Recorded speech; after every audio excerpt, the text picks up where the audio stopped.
Alright, it's official. I'm making a video about XRP hitting $100, which means the top is in. Everyone sell your XRP right now. Now, but seriously, I've always been really hesitant to make crypto price prediction videos because, let's face it, they're almost always wrong. Yet here I am talking about XRP's price potential because it seems a lot of people are really interested in this topic. Now, my personal journey with XRP has actually been kind of interesting. I wasn't a huge fan of it initially, and I even got a lot of pushback from the XRP community for being very skeptical.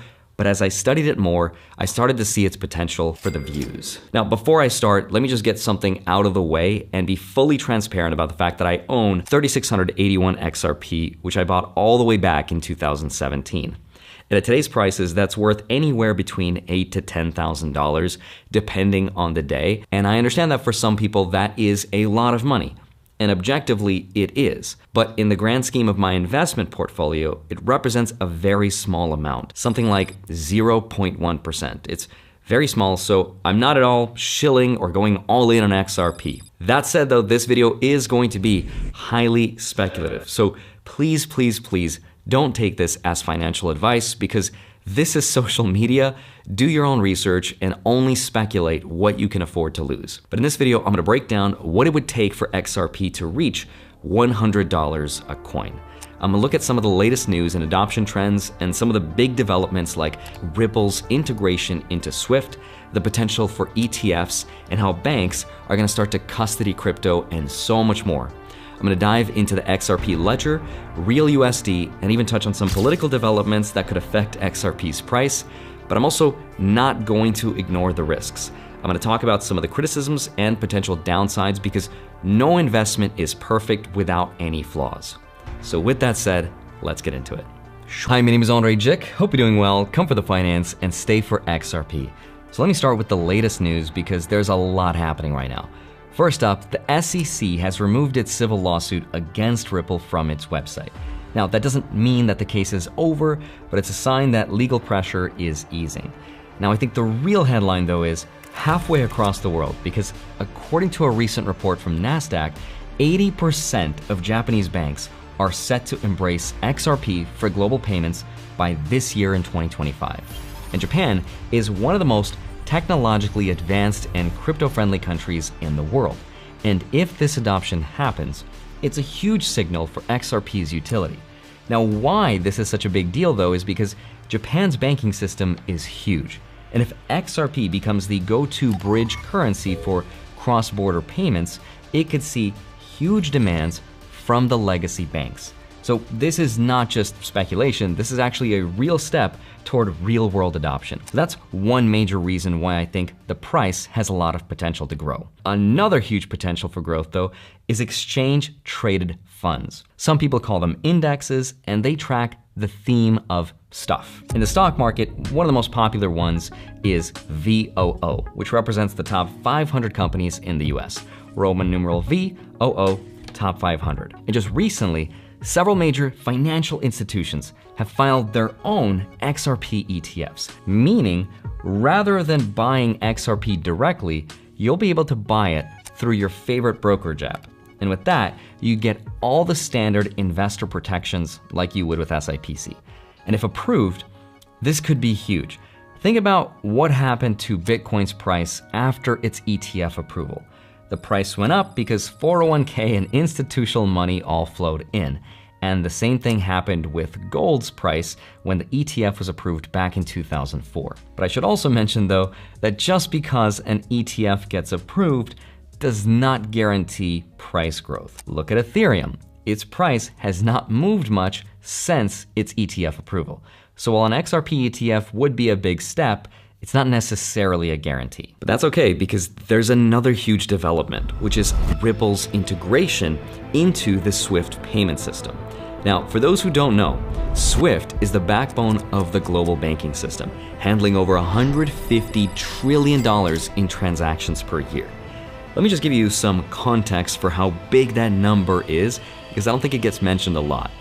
The entire world's economic output, what we call the global GDP, is about $105 trillion.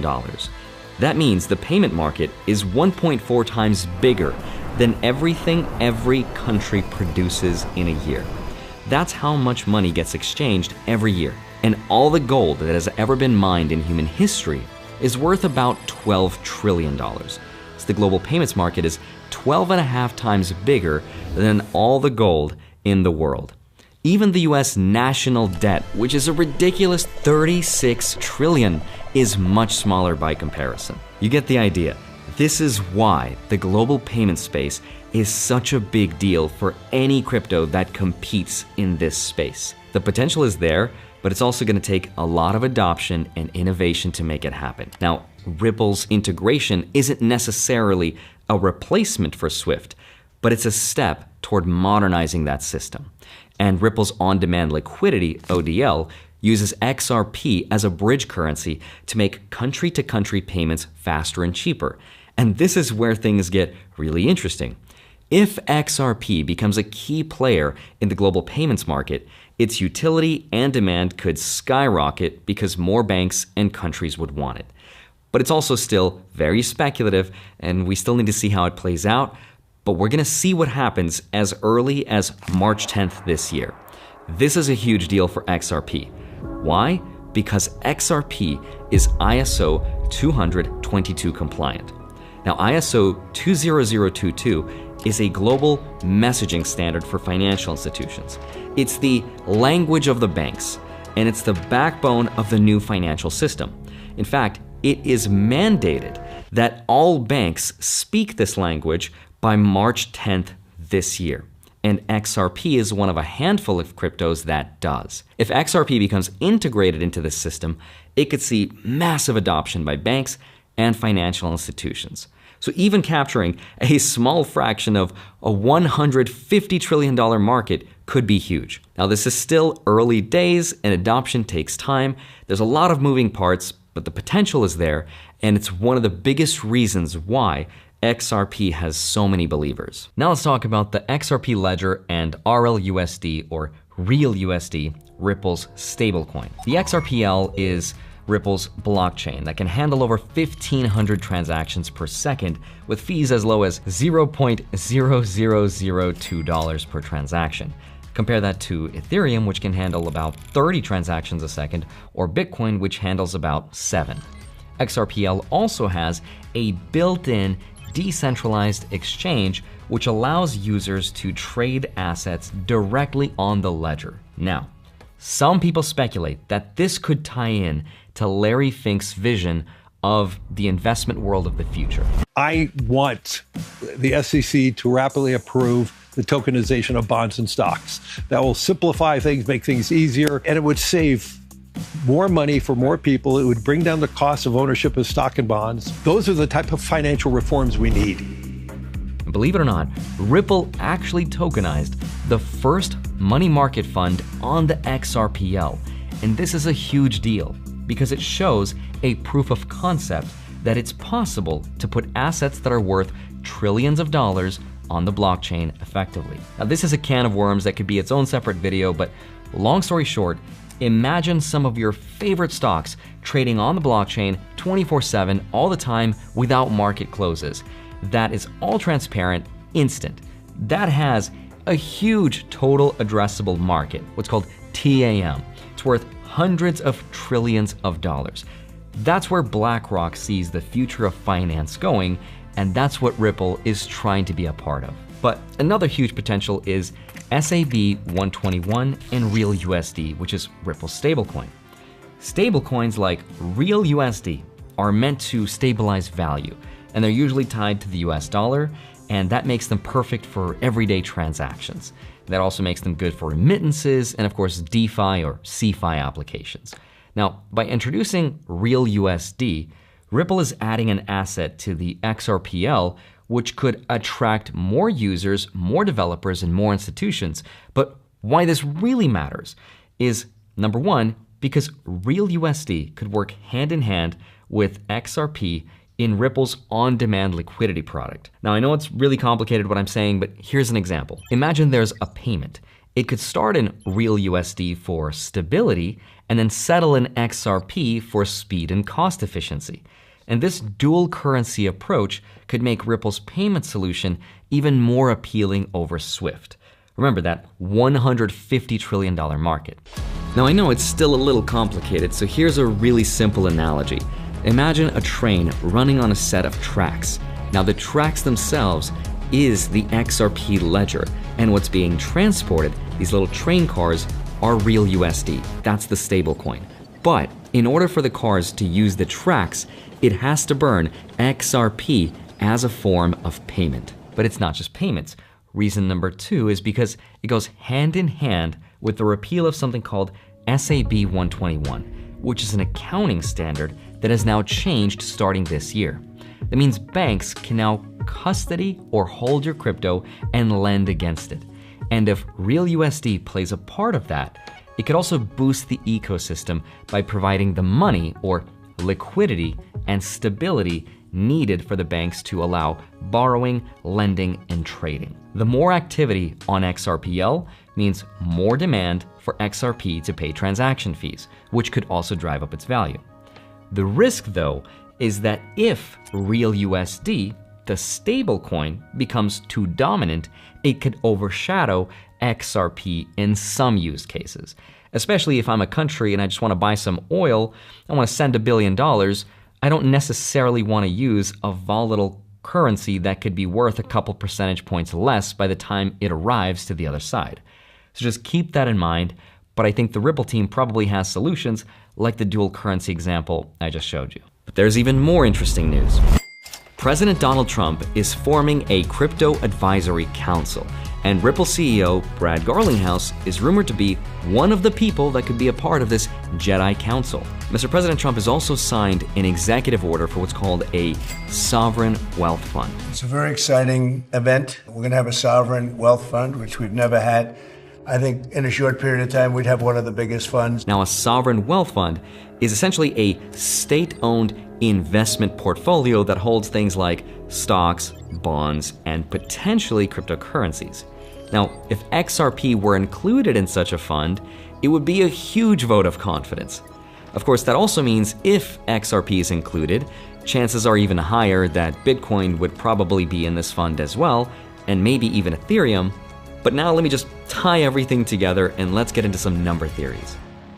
Understand that the entire confidence of the crypto market is based on one idea: Bitcoin.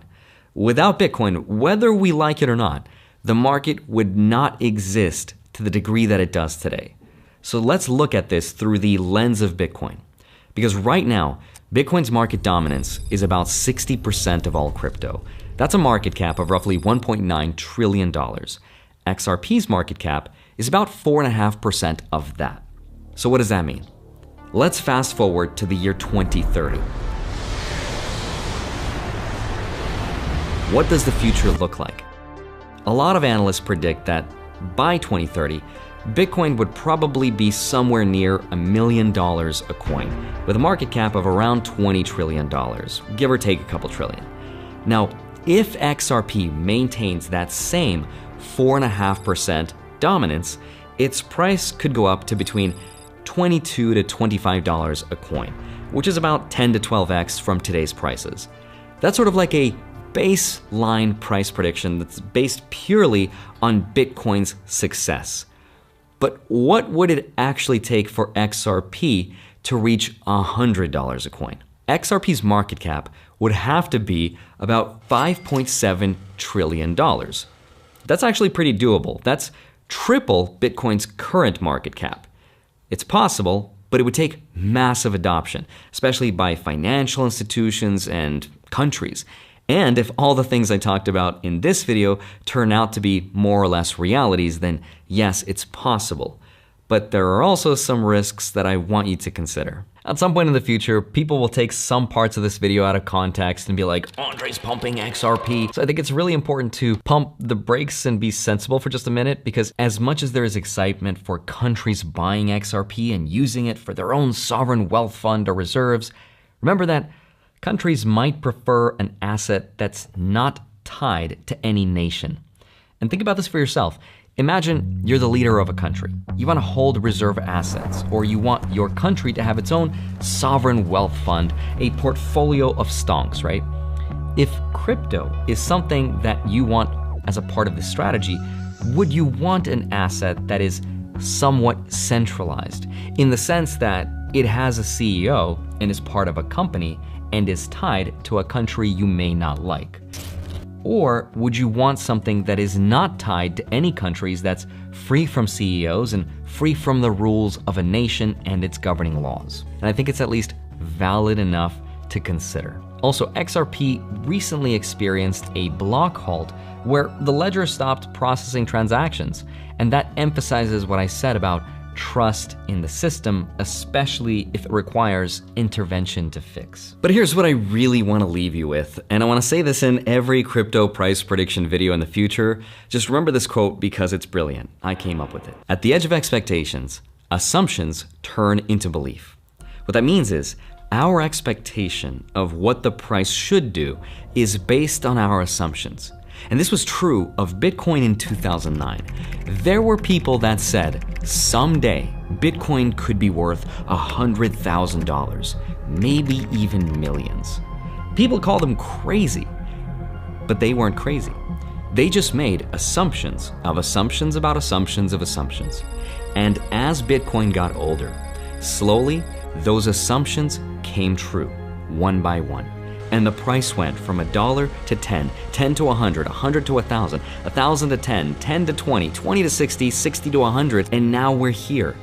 And now the leap from 100K to 1 million is just 10x, which is still a lot, but not as much as the leap from $2 to $100. That's 50x your money. And that's because for Bitcoin, there's now less assumptions. The story is clear.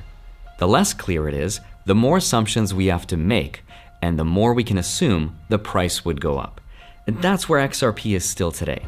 A lot of what I talked about in this video are incredibly good reasons for the price to go up. But remember, they are assumptions based on assumptions of assumptions about the future. And the farther out we extrapolate into this future and assume that we're right about it, the price gets crazier. But remember, at the edge of expectations, our assumptions turn into belief. The good news is if enough people believe the assumption, it might come true. And that's exactly what happened to Bitcoin. So keep all of this in mind. It's really helped me a lot throughout the years.